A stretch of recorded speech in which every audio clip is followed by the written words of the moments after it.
Өтүп бараткан күндүн кабарларын мен Айзка Тамбекова баяндайм. Кушубак кечиңиздер менен. Өзбекстандын жаңы президенти колун баш мыйзамга жана Куранга коюп ант берди. Инаугурация земде дипломатиялык ведомстволордун башчылары, жергиликтүү жана чет элдик жалпыга маалымдоо каражаттары катышты. Ал эми катарлаштарына ок чыгарган кароолчу аскерге карата кылмыш иши кыскарды. Бул окуяга карата соттун чечимине кароолдо турган жоокер сержанттарга ок чыгарган аргасыз болгону айтылат.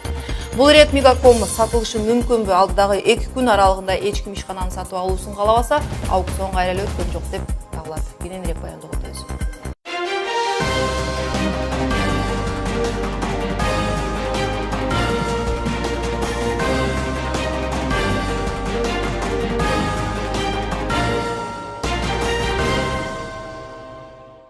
Ол Өзбекстандан баштасак, жакында эле өткөн шайлоодо жеңген Шавкат Мирзиёев расмий түрдө кызматына киришти. Өзбекстандын жаңы президенти колун баш мыйзамга жана Куранга коюп ант берди. Расмий эсепте Мирзиёевдин талапкерлигин дээрлик 90% эл колдогон. Ташкентте өткөн инаугурация земине дипломатиялык ведомстволордун башчылары, жергиликтүү жана чет элдик жалпыга маалымдоо каражаттары катышты. Өзбекстанды чейрек кылым башкарган маркум Ислам Каримовдун тушунда Мирзиёев премьерлик кызматты президенттин милдетинде аркалап аткарып келаткан. Эскерте кетсек, эки өлкөнүн ортосундагы чыңалган мамиле бийликке Шавкат Мирзиёевдин келишими менен жумшарып, чек ара көйгөйү сыяктуу маселелерде жылыш байкала баштаган. Эки өлкөнүн ноябрда болгон жолугушууларында 56 чек ара тилкеси такталган. Өзбекстандын Наманган, Фергана жана Анжиян облустары менен Кыргызстандан Баткен, Жалал Абад жана Ош облустары чектешкен 14 чек ара тилкеси изилденип, топографиялык сүрөттөргө тартылган. Каримовдун ордун Мирзиёев убактылуу ээлеп турган маалда Кыргызстандын вице-премьери Абулгазиев баштаган делегация өзбек тараптын чакыруусу боюнча Анжиян облусуна барса, кийинчерээк Өзбекстандын өкмөт башчысынын орун басары Атхам Икрамов башында турган делегация Ош шаарында мейманда болуп кайтышкан. Башка кабарлардан америкалык аналитиктер келе жаткан жылы АКШ менен Орусиянын ортосунда чыр НАТОга байланыштуу болоорун божомолдошууда. Батыштын эксперттери Орусиянын чыгыш Европага болгон агрессиясын арты олуттуу жыйынтыктарга алып келет деп эсептешет. Буга себеп НАТОга мүчө мамлекеттердин Москванын аракеттерине карата бир пикирге келе албаган түрткү болушу ыктымал. Мындан тышкары Пхеньяндын өзөктүк программасындагы каатчылыгы да америкалыктын тышкы саясатына кооптуулукту жаратышы мүмкүн. Белгилей кетсек, Америкадагы 5000ге жакын компаниялардын өкүлдөрү жыл сайын АКШ үчүн кооптуулук жараткан факторларды талдашат.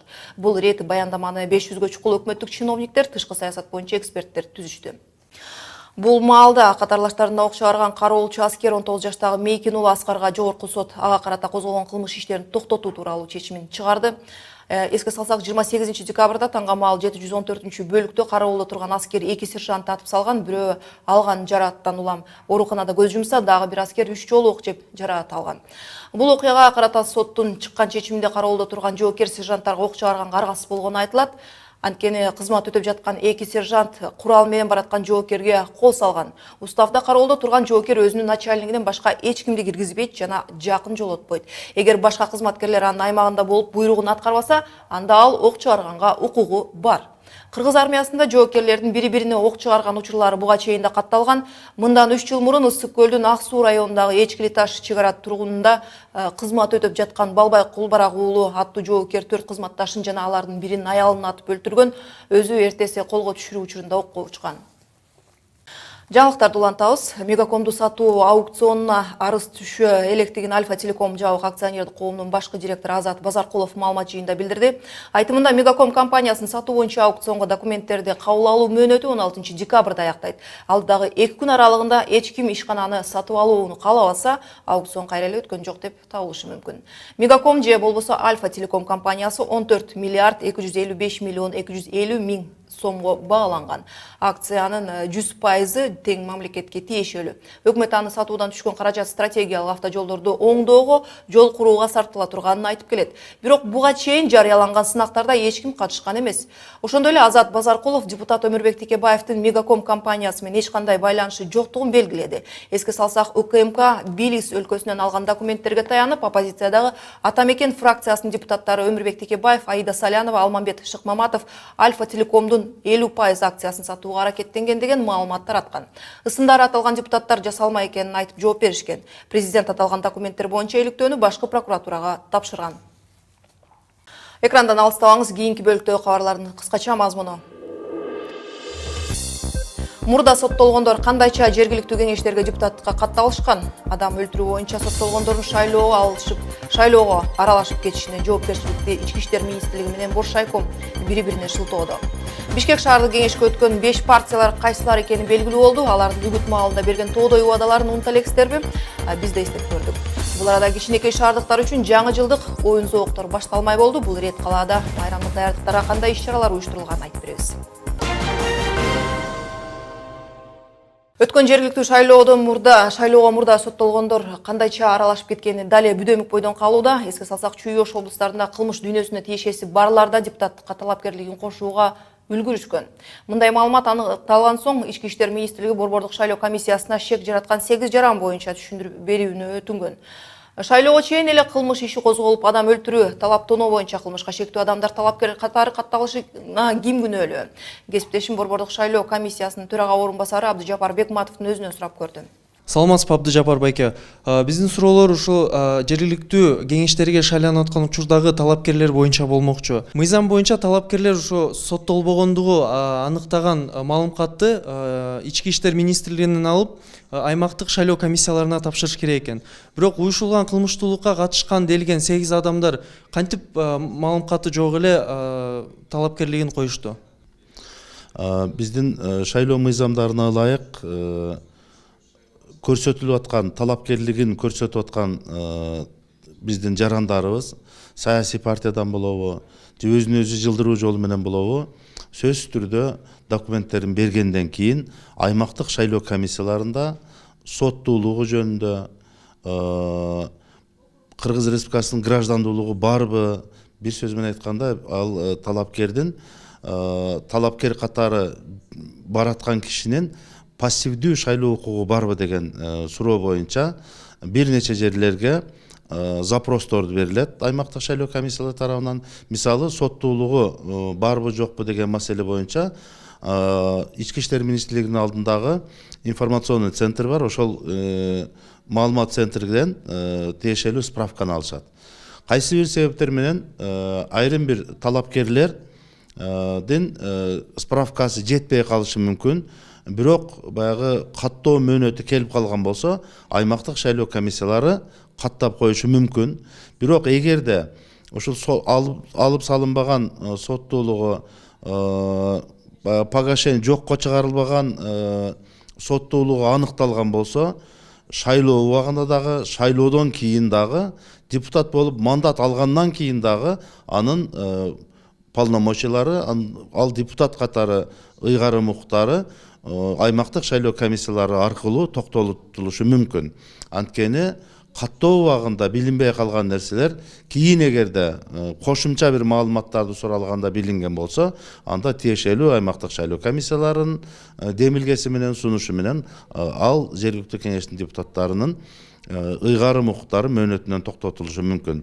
Ошол себептен бизде мисалы Кыргызстан боюнча 20 миңге жакын талапкер өзүнүн жергиликтүү кеңештин депутаттыгына талапкерлигин койгон болсо, башкы информационный центрден Ички иштер министрлигинин алдындагы маалымат борборунан алынган справкалардын саны 35 миңге жакын заявкалар берилип, ошол тактоо иштери жүргүзүлдү.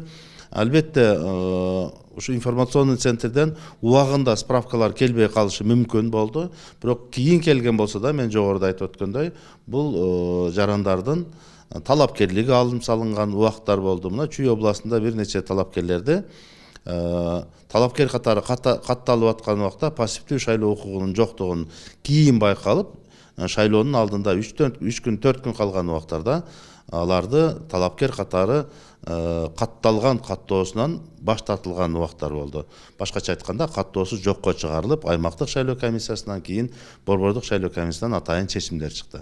Негизи ушу талапкерлерди каттоодо кандай документтер каралат? Бул процедура кандай жүргүзүлөт негизи? Ички иштер министрлиги менен кандай жаатта иштешесиздер?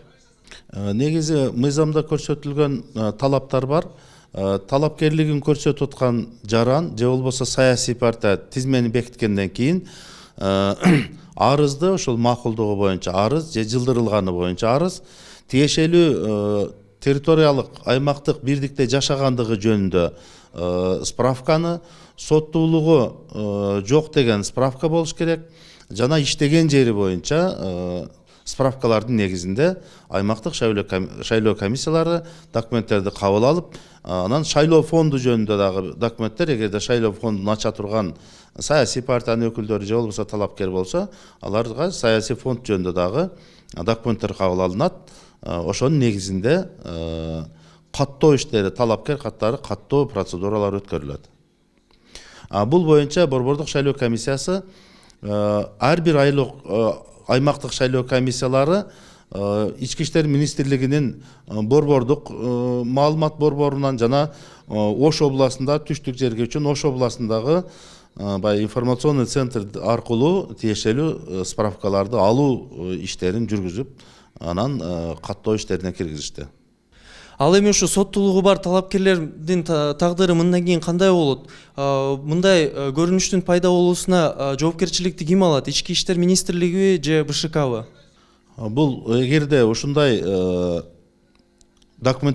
тииштүү документтерин чогултпай туруп каттоону жүргүзгөн болсо, ушу аймактык шайлоо комиссиялары жоопкерчилик тартат. Ал эми кээ бир жерлерде соттуулугун жашырып койгондагы мезгилдер, учурлар болот экен. Ал жерде граждандар өздөрү ушу талапкер катары көрсөтүлүп жаткан граждандар жоопкерчиликте болот.